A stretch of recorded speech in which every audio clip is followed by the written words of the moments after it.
It is time for another edition of Taking a Look Back, where we revisit some older games that may have gotten lost in time. These are games that are no longer talked about, but which are still enjoyed by many. If you'd like to suggest a game to be featured in this series, let me know down in the comments below. And if you enjoy these videos, then please make sure to like and subscribe so you don't miss any future uploads. Thanks. Let's take a look back at Mafia. Bullets speak. It's louder than blood. The first game in the Mafia franchise was released in 2002. It was developed by Illusion Softworks and published by Gathering of Developers. It was later re-released and published by 2K Games. This is the only game in the series not to feature the word Mafia in its title.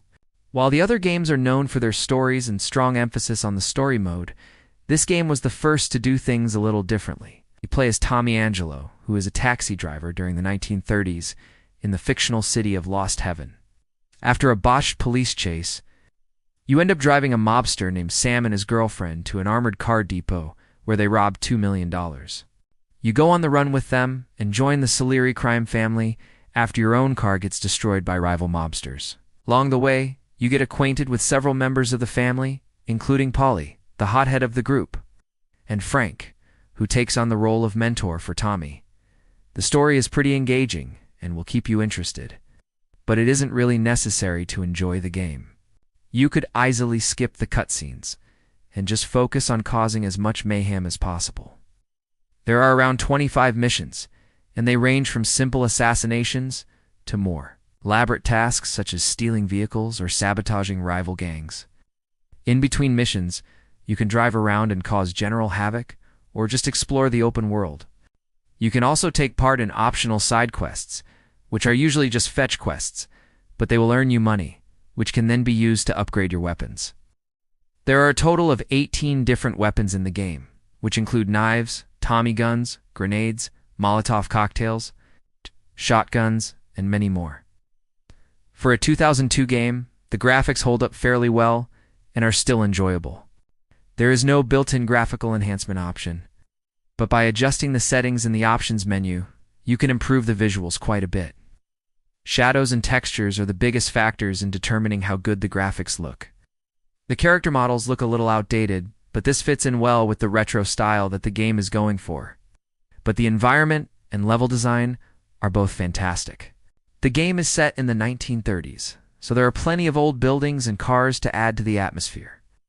And the developers did a great job creating a vibrant, bustling city.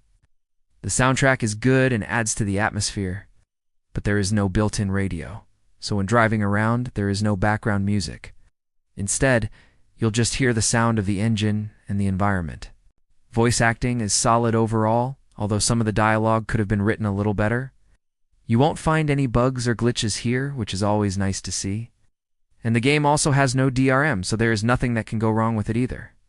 There are 5 different difficulty settings available, ranging from the very easy amateur night to the extremely difficult, appropriately titled No Way Out. No matter which one you choose, the game is very much worth playing on the highest difficulty, because even though the AI is smarter, they still aren't very good.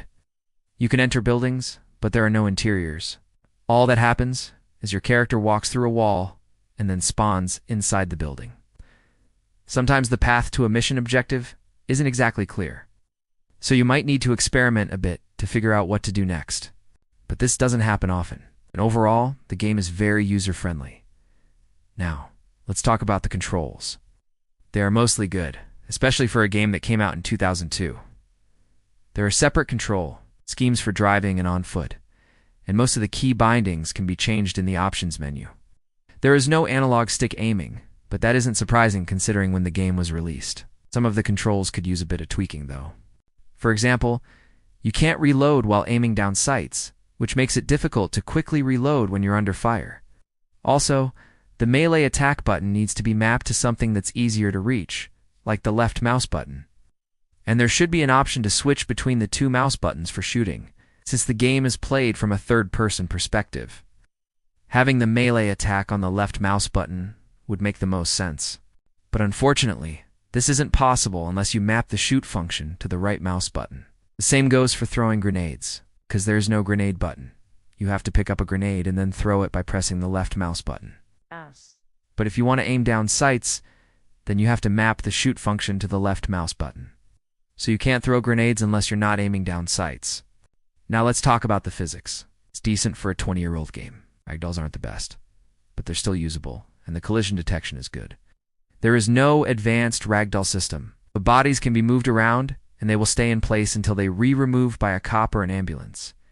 If you hit a pedestrian, they will also react accordingly. And sometimes they will even try to attack you. This game was originally released on PC, but it was also ported to PlayStation 2 and Xbox. The PC version is the one that got the best reviews. And out of those two console versions, the Xbox version is the better of the two.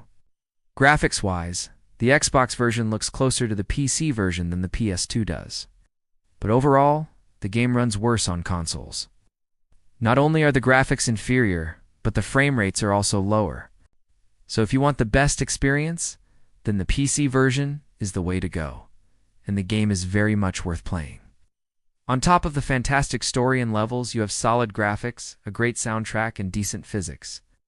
Even though the combat isn't the greatest, you'll still have fun mowing down enemy gang members.